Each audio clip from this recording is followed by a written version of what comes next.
Hello and welcome back to Grim Survival, all of you gremlins. It is January 1st at the time of this video, so Happy New Year. We have made it to 2021. Yeah, that's it. Yeah, I think we made it. I don't know. Most of us survived, right? I think 98.6% survival rate last time I checked. Yeah, so most of us have survived. I'll just put it that way.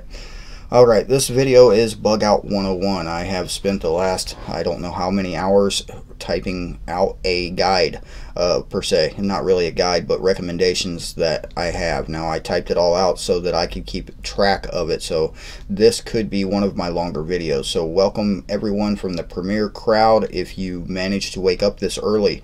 Yeah, after spending the New Year's Eve celebrations that I'm sure quite a lot of you had. So thank you for making it here. Thank you a lot for making it here, because I didn't know if I would, but hey, here I am.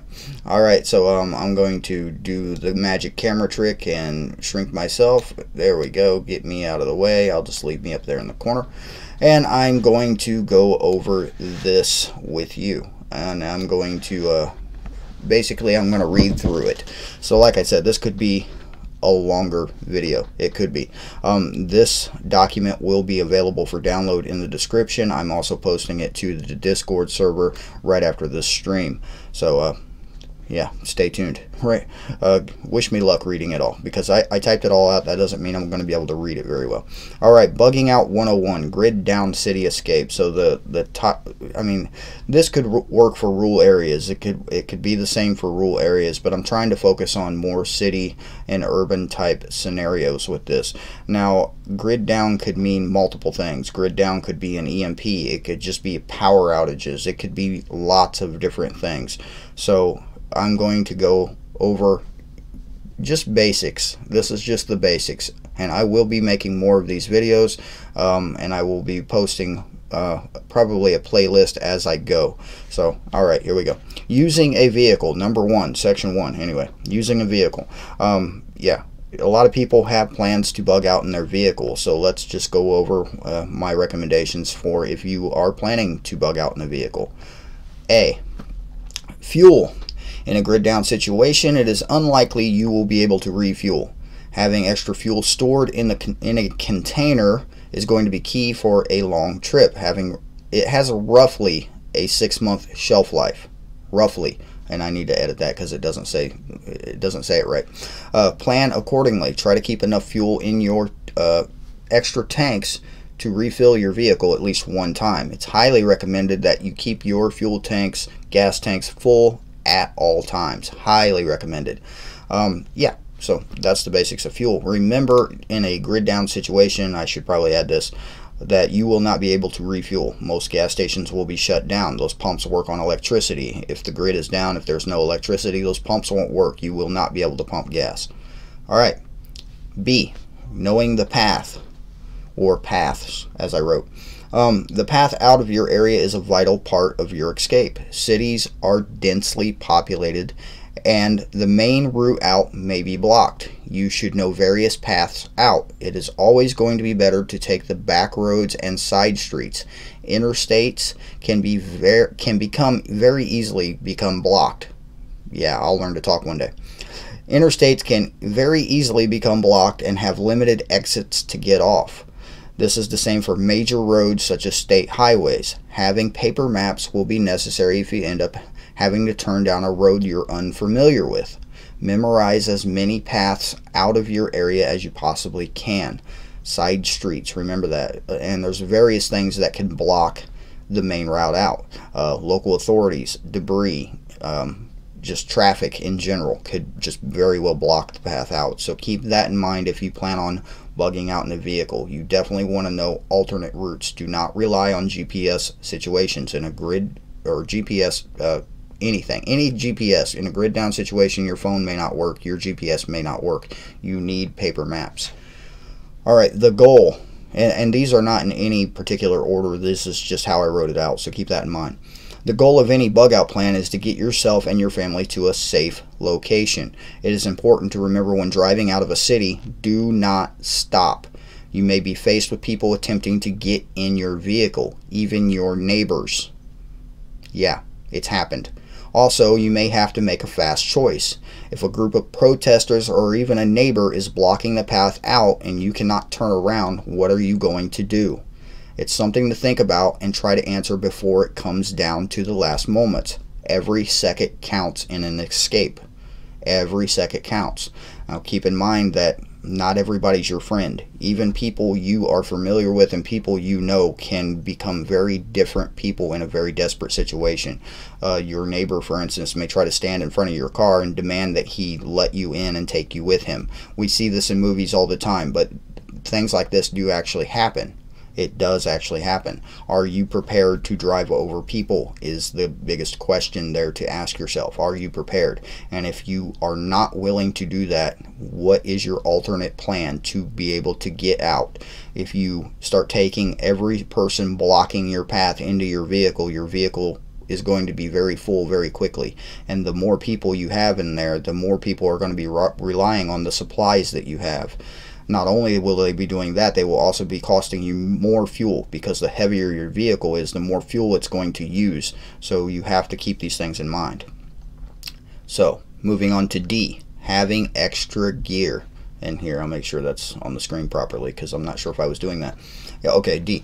Having extra gear ready to go. It's recommended that you keep containers such as large totes, such as the ones you get from Walmart, ready to go in an event if you have to leave in a hurry. These containers are extra supplies and should be abandoned if you are forced to abandon your vehicle. You won't be able to carry it with you.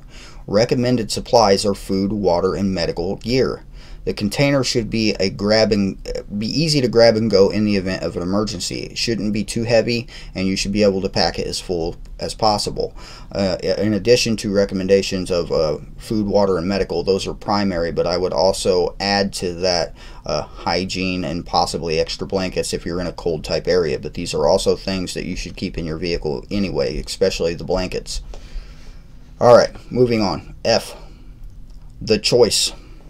Knowing when to leave, for a lot of people, this will be obvious. For example, the wildfires of 2020 forced many people to leave in a hurry from their homes. They did not have much warning at all. It will not always be an easy choice. People are very attached to their homes and feel like it's a very safe place. They are not a safe place for the most part. Your home is not fireproof, it is not bulletproof, and you can become trapped inside your home. If any type of situation feels unsafe to you, go on your first instinct and leave. Letting it go and going out into the unknown may be the only way to keep your family safe from a threat.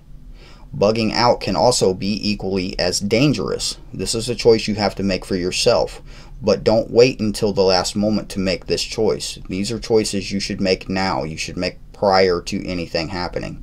It really can be a very dangerous thing to bug out, but it can very well be just as dangerous staying in your home. It can. So yeah, there's multiple scenarios I could go in on why it's dangerous to stay in your home. Okay? Even if you have fortified and done your best to secure your home, it's still not fireproof. It's still not bulletproof. It's made out of very thin, very soft wood. For the most part, these are most modern constructed homes are very thin, very soft wood. We're talking 1-inch pine wood between the inner wall and the outer wall. And yeah, if projectiles start flying through that wood, it's going to create even more projectiles in the form of splinters as it flies in at you. Keep that in mind. Alright, G, the vehicle. Bug out bags are extremely important even for your vehicle. You may be faced with your vehicle breaking down, not even working to begin with. There is a lot of talk about EMPs and vehicles just not working. A lot of vehicles are computer controlled now. They have computer controlled transmissions, computer controlled fuel injection systems. Pretty much most modern vehicles are a rolling computer. Keep that in mind. In an EMP type scenario, it is very well possible that it might not start at all. So it might just not work to begin with. Being blocked by traffic, debris, and other obstacles is also something you have to be aware of. You should always have a backup plan that includes you having to walk. Always have that backup planned. Don't be too attached to your vehicle and the extra stuff in your vehicle. If you've thrown extra food and water in there, if you have to abandon it to keep your family safe, then you have to abandon it. Remember this. You're not going to be able to just carry it with you. This is what extra stuff is for, and this is why we have bug out bags. So yeah. Alright, moving on to section 2, on foot. So let's talk about bug out bags. Where is it? There we go, on the screen. The weight of your bug out bag, or bob as it is often referred to, is up to you, but it has to be no more than you can carry. If you can carry a 70-pound bag, then go for it. But you need to be able to carry that bag for a minimum of 10 miles and for multiple days. So that being said, 10 miles for multiple days. That means 10 miles the first day, 10 miles the second day. You need to be able to go as far as your intended bug out location. You need to be able to do that. Practice now. Your bag should be well made and fit you. No two bags are made the same. My particular bag is a 511 Rush 73. It's a little bit too big for me. A little bit. So I am thinking of changing that to something that is more my size. I have practiced with it quite a bit, and I know I can carry it. I keep about 30 to 35 pounds worth of stuff in my bag at all times, and the weight changes depending on the season. When bugging out from a city, it is recommended that you try not to stand out. Having a military looking pack can make you a target. Look into gray man tactics, and this is something that I will go over in another video. Gray man tactics are very, very useful, but looking like a soldier walking down the street, or having a giant backpack like the 511 Rush 72 stuffed full of gear, is going to make somebody look at you and say, I wonder what's in the bag. Not everybody's a nice guy. Somebody may try to find out what's in the bag whether you want them to or not. Okay, gear. This is section 2B. Yeah, gear. What you carry in the bag is very important. Having too much stuff can increase the weight and make it very hard to travel, very hard to carry. The saying goes, the more you know, the less you carry. Practicing skills is necessary. I'm talking survival skills, bushcraft skills, the skills to use the stuff in your bag. Keep that in mind. Each person will have different ideas as to what goes into a bug out bag. Lots of online information can give you ideas. Just remember that anything you add to your bag needs to be something that you know how to use. Don't just throw stuff in there because it looks cool on the shelf, or you heard a recommendation from YouTube, or you watched a video. Practice with your stuff. Make sure you can use it. Make sure you know how to use it. Make sure you know what its limits are. It is suggested that you have at least 3 days worth of food and water in each bag. It is very important to have ways to filter and purify water as well. These can be water filters such as Sawyer Minis. Just a metal container that you can boil water in is also very effective. I also highly recommend the SAS Survival Book as a part of any bag. The book has a lot of extra information, including fire building, shelter building, etc. It can tell you how to process game. It can tell you how to snare, trap, and hunt. I mean, there is a lot of information packed into that book. I highly recommend it. I will post a link for it again in the description of this video, if I remember. C, your feet. Yeah, let's talk about your feet. Boots are my biggest recommendation. They are. They really are. During the Civil War, many people died just from having bad boots, bad footwear, and not having feet hygiene. Killed many soldiers, many soldiers, just because of bad boots. Having boots that fit and are comfortable to wear is very important. Very important. Take lessons from hikers on this topic. Hiking boots or military style boots are the best options. I have military style boots. I got them from the Belleville Boot Company out of Belleville, Illinois. You can find their link if you type it in. Anyway, make sure your boots are designed for the climate you live in. There are lots of different boots now. There's a lot of technology that goes into footwear, and they are designed for different climates. For example, if you live in a cold and wet area, waterproof insulated boots are a must. Good, well-made socks can be very helpful as well. I recommend wool socks for cool weather, but wool socks can work for any weather. It just depends on your boot. You don't want your feet getting too hot and sweating all the time, so keep that in mind also.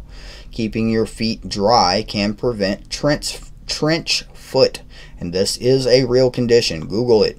I strongly suggest keeping a change of socks in your bag. The socks should be stored in a dry container such as a Ziploc bag. You have to keep your extra socks dry. You can take your feet out of your boots, take your feet out of your socks, dry them by a fire, dry them with a towel, put your dry socks back on, and keep walking. If your boots are soaking wet, don't put your dry socks back on and shove them in your boot. You can dry boots with a fire. Yeah, you can. I will go into other videos about gray man tactics and how to be more covert in later videos. So yeah, I'll make that eventually. All right, section 2D, bugging out with children. This is a huge topic for me as well. So bugging out with kids is a case-by-case basis. In all honesty, you should have a backpack for each child that can carry one. Make sure the backpack fits and is not too heavy for a child. A change of clothing and water bottle or two is recommended. The only recommendations I have for what you should shove in your kid's bag. Maybe a small medical kit, maybe. But the biggest recommendations are just a change of clothes, clean socks, and water. Maybe a couple of snacks. I mean, it just depends on the weight, depends on the kid. There will also need good they will also need good shoes that fit. Now I'm talking good shoes. I'm not talking about the ones you buy at Walmart because you know they're going to grow out of them next week. You need good shoes if they plan to walk. And I know this can be expensive, this can be hard to keep up with. Believe me, I have kids. This is a difficult thing, I know, but it is still highly recommended. Children can walk almost as far as any adult, although they can't do it as fast, but children can.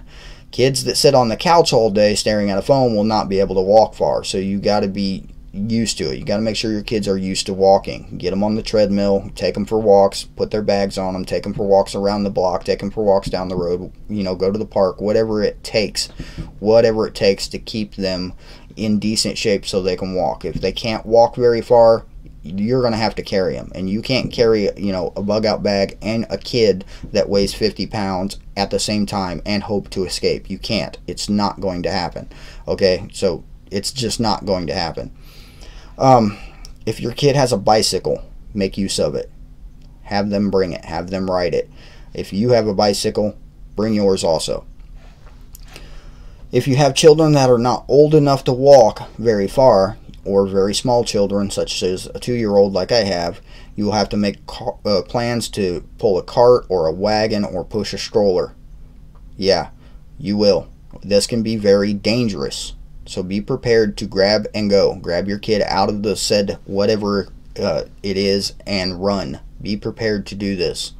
You just might have to, because strollers can't go everywhere. You can't pull a cart everywhere or a wagon everywhere. You may just have to grab your kid and go. I mean, it's the possibility. Make sure the straps that are holding them in whatever device they are in can be easily released. Easily. I know strollers can be a pain. I have them.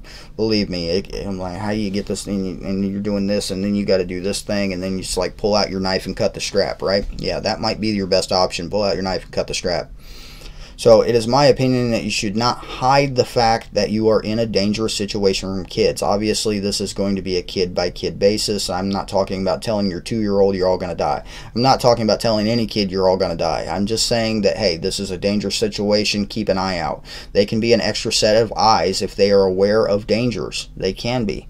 They can keep an eye out that way while you're looking this way. They can say, hey, Dad, look, there's some guy over there. I mean, kids can be a valuable asset to you, and you want your children to be an asset, not a liability. Kids, for the most part, are liabilities, but they can still be assets as well, especially just by using their eyes and informing you, hey, something's going on over there that you're not paying attention to. So listen to your kids in this type of scenario, because they very well may be trying to warn you of something.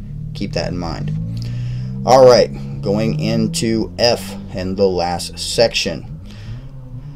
If your route is key, it is key. Now I covered this a little bit in a vehicle, obviously, but on foot also, your route is key. So on foot, you can go places that vehicles cannot go. Plan your routes in advance. Plan any route, however you say the word, in advance. Use military-style tactics for this. There's a lot of information that can be found online about military-style tactics of planning routes, planning routes, getting your way out of certain situations in certain areas. And I will do a video on this in this series. So yeah, information for that can be found online also. But anyway, remember to avoid areas with lots of people. Do not put yourself at risk if you do not have to.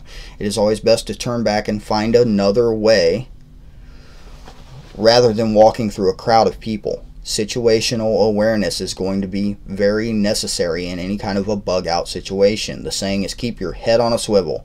This is a practiced skill. You should be working on this skill daily from this point on if you are not doing it already. It is very well practiced skill. There's a lot of people that will say, I'm not very observant. Well, you're not very observant because you've never practiced being observant. You can be if you practice. And I'm going to say practice a lot more before this video is over, because it is important. It's extremely important.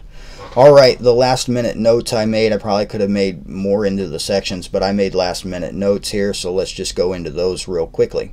Hope for the best, plan for the worst. It is better to be ready just in case something happens rather than waiting for something to happen and then saying, uh-oh, what do? We gotta go. Yeah, that's bad. Just take examples again from the wildfires of 2020. So many people were not prepared when the police officers came down their street and said, you have to evacuate now. You have 10 minutes to get out. If the people that were not prepared lost everything.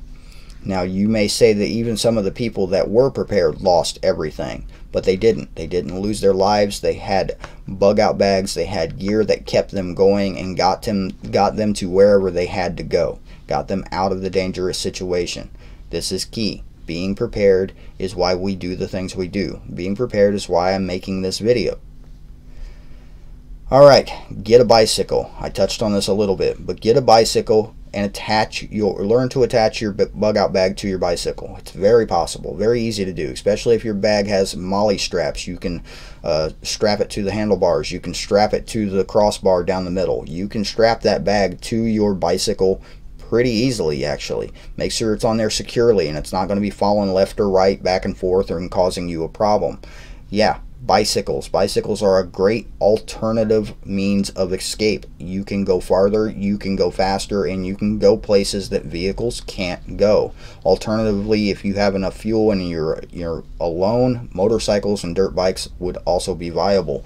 They also have the same basic capabilities of a bicycle. They are also a lot louder, and people will hear you coming, see you coming, and know you're there. Bicycles are quiet. They are a good, discreet way to evacuate. Discreet. Keep that in mind. Alright, this is a subject that a lot of people are not going to like, but being in good enough shape to walk out of your area will make things a lot easier for you. If you're highly overweight and you have a 30-pound bug out bag on top of that, you're not going very far. I'm sorry to say it, but it's just the reality of the situation. You're not going to be able to go 10 miles carrying a bug out bag. If you can, then hey, I'm wrong, and I would be happy to be wrong. But for the general population, or the general person who has just been sitting right here at their computer staring at their screen too long and is somewhat out of shape, even somebody as skinny as me who is not in as best shape as I should be right now because I've been sitting here for too long, I would struggle to get the 10 miles. And if you think it's going to be bad the first day, getting a 10-mile trip in on the second day is going to be a lot worse than it was on the first day. A lot worse, because your legs are going to be sore, your feet are going to be hurting, your back is going to be hurting. It's going to be really hard to walk that 10 miles the second day. Even if you're in really good shape, it's still going to be a lot harder to walk that 10 miles the second day. So getting in better shape now while you have the opportunity to do so before something really drastic happens is a very, very strong recommendation I have. It will make your life a lot easier. It really will. Alright, carrying a means to defend yourself, a firearm, is my #1 recommendation. Remember gray man tactics and try to avoid letting people know that you have self-defense tools on you.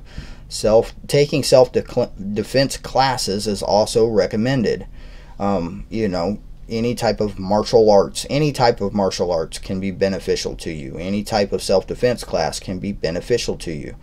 Having an AR strapped to you when you're walking down, you know, the city blocks trying to escape is not discreet at all. Now, sure, it's going to ward away some people, but some people are going to see that as an opportunity to gain a free firearm. Keep that in mind. I greatly recommend you don't do that. If you want to carry something like that, you have the ability to break them down and fit them inside your bag. Always have a sidearm, something concealed. I mean, if you really want to, get yourself a big old trench coat and be like the Matrix and strap yourself fully loaded. Hey, it's your choice, right? It's your choice. It really is. But carry something. Carry something. All right, body armor. Body armor. This thing won't scroll down anymore, so I'm going to have to fix it on this screen. Here we go. There we go. I can move it. Where was I? Body armor. Body armor is heavy. Body armor is heavy. If you have plans to bug out with it, keep the weight in mind. Practice, practice, practice. This goes for the gear you carry as well. If you have a 35-pound bag on your back and you have another 35 pounds worth of body armor, then you're carrying about 70 pounds, and that's a lot of weight to carry and go 10 miles. If you are bugging out with body armor, you may consider abandoning it. There's been lots of stories, lots of information about military soldiers that wear body armor ending up in a survival situation, carrying a gear bag with their extra supplies in it, their survival gear, and them dumping their body armor so that they can walk out. This happens all the time. Military personnel, I'm sure that you can corroborate that story. I'm sure you can. Okay. Moving on. Remember, cities are very dangerous places. Even in the good times, cities are dangerous places. And they will become and are becoming much worse in bad times. There is a lot of evidence of this. Nashville comes to mind, but there is a lot more evidence than just that. Okay, they're dangerous places. So it's suggested that you move away from cities before anything happens if you can. But be prepared for civil unrest and lockdowns if you can't. Now, if you can move, move. That's, yeah, I know it's not easy. I know saying it's a lot easier than doing it, but if you have the means, what are you waiting for? Get out. All right, where was I? I lost my place.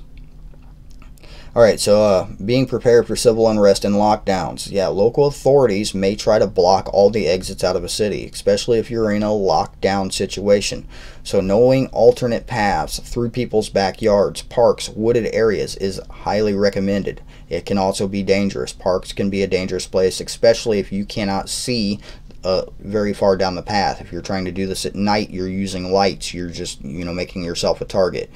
So having the ability to have situational awareness, which, yeah, is just the biggest key there. You have to have situational awareness. Walking through people's backyards can be very dangerous as well.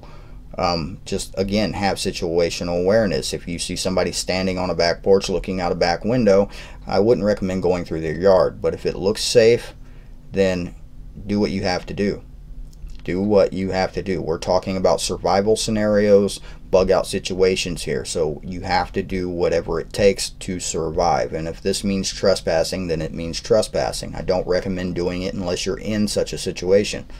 Keep that in mind. I'm not saying, hey, go out and go play in people's backyards. That could be, yeah, rather stupid. Remember to plan your routes that have access to water. Plan them so that you are walking near water sources. You will not survive long without water, so make sure you are traveling near water sources, lakes, streams, rivers, ponds, the local water distribution center, the local water bottling factory, whatever it is. Make sure there's water along your path, because 3 days worth of water is heavy on its own, and 3 days worth of water in certain climates isn't going to last you 3 days. If you're walking through a desert, 3 days worth of water maybe last you a day and a half. So you got to keep that in mind. You also need to know what 3 days worth of water is for you, because 3 days worth of water for me, being my height and weight, could be a lot different than 3 days worth of water for you. So you have to plan accordingly. All right, using paper maps. I touched on this a little bit already, but using paper maps. because phones and GPS service may not be available. Even in a grid up situation, some services like internet services, cell phone service can become very overloaded very easily. Overloaded by so many people trying to use the phone at one time, saying, hey, what's going on? Are you okay? Things like this. This can cause an overload to the system. There is a limit to these systems. Internet systems, cell phone systems have limits. So you want to be able to carry paper maps to guide you, know how to read the map, have a compass with you, know how to, get from one place to another with the map and the compass. You need these skills. These are very important skills to have. You cannot rely on your phone to get you out of there. Your phone just may not work. It just might not. And even if it is working, you're in a stressful bug out situation. How likely is it you're going to drop it and shatter the thing and then not be able to use it? Keep that in mind. These things are fragile. They're all made of glass. So keep that in mind. Alright. Having radio communications for yourself and anyone traveling with you. Small little cheap two-way radios can be very helpful in a bug out situation where you're traveling in a group and somebody maybe walks a little too far ahead. You don't want to be yelling, "Hey idiot!" You don't want to be yelling that. You want to say, hey, get back here. Quit wandering off. This is definitely helpful for teenagers that don't tend to listen. Yeah, I have those too. So you keep that in mind. Having radio comms for anyone traveling with you. Two-way radio, mobile ham radio such as the Baofeng UV5R. It's a very cheap option. You can find it on Amazon. I'll probably post a link for that in the description as well. You could also, it's also recommended that you develop a code to speak to people over these radios, like code words and things that you say, so you don't give away your location, don't give away your plans, because someone is always listening. And this goes for phones as well. Using hand signals can also be very recommended. Military do this all the time. They have a universal hand signal code that they use in the military. I know quite a bit of it, actually.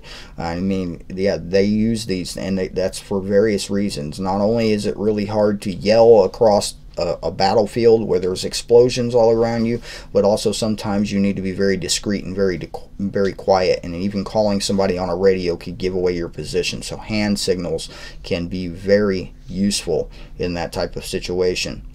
So make sure every member of your family or group are aware of your plan. And this is the last thing here on the list. So yeah, the screen's cutting out at the bottom. But make sure every member of your group or family are aware of the plan. If you're trying to explain things to them as you're leaving, you're going to cause a panic and you're going to create a bad situation for you and for them. You need to have a plan. You need to discuss the plan with them, and you need to practice this plan. You need to say, hey, to the teenagers, we are going to do this. You don't have a choice. You need to suggest it to your spouse. We need a plan. I don't feel safe. I don't feel secure. I think we should have a plan in case we have to leave. Guilt trip them if you have to, right? Guilt trip them if you have to. I mean, you do whatever it takes to make your family survive. To keep your family safe and make sure they survive. You do whatever it takes, and if that's guilt tripping your spouse, then guilt trip them. Alright, do it. Just do it. Alright, that has been the list that I have gone over. Let's just, wow, there we go. Yeah, we'll put myself on the screen. I hope people find this list useful. It is basically a bug out guide. This is the first iteration of the guide. There's going to be more information in a series of this that I'm going to keep producing. There's been a lot of talk about bugging out recently. We are setting up a bug out network. A bug out network for people to have places they can rest along their travels. This is not bug out locations for people, just a resting place, a stopover while you're traveling, so that you have a safe place to sleep, maybe get a drink of water and a hot meal. Okay, that's what the purpose of this is for. If anybody wants to be involved in this, please send me an email. The link is in the description. We currently have around a dozen locations scattered throughout the United States, most of them on the East Coast. I believe we have locations from Boston all the way to Georgia currently. There are also various other places, and we're starting to get more out west. We have a couple in Texas, and there's a couple of states already that already have more than one location. So we have quite a few locations coming up. I'm not am going to broadcast locations. I'm not going to tell you what the locations are. I've been getting a lot of emails with people who sending me their phone numbers, their addresses, their GPS coordinates to their homes. Please stop doing that. That's the, you know, the first thing I said. We don't want this on the grid. We don't want this online. Please don't send me your address. Please. It's not helpful and useful. We will take care of check-in locations when the time comes for that, and we're getting there. We will get there rather quickly because this is moving a lot faster than I thought it would. So please, again, don't send me your addresses. Please don't. Okay? Please. All right. So yeah, I hope everybody found this useful. I hope I remember to post the links for the book and the radio in the description. I'm going to try to remember to do that. And thank you guys for watching. Thank you for all of your support. Remember, I do have a Patreon. I don't post enough to it, but I'm going to, you know, I say this all the time, but I have posted a video recently about working out and my workout routine. I'm going to post more videos over on Patreon. I appreciate all of your support. I really do. And I wouldn't be able to continue doing this without you. And that is a real fact. I would not have internet service without you guys. So thank you very much. All right, this has been James with Grim Survival, and I will see you next time.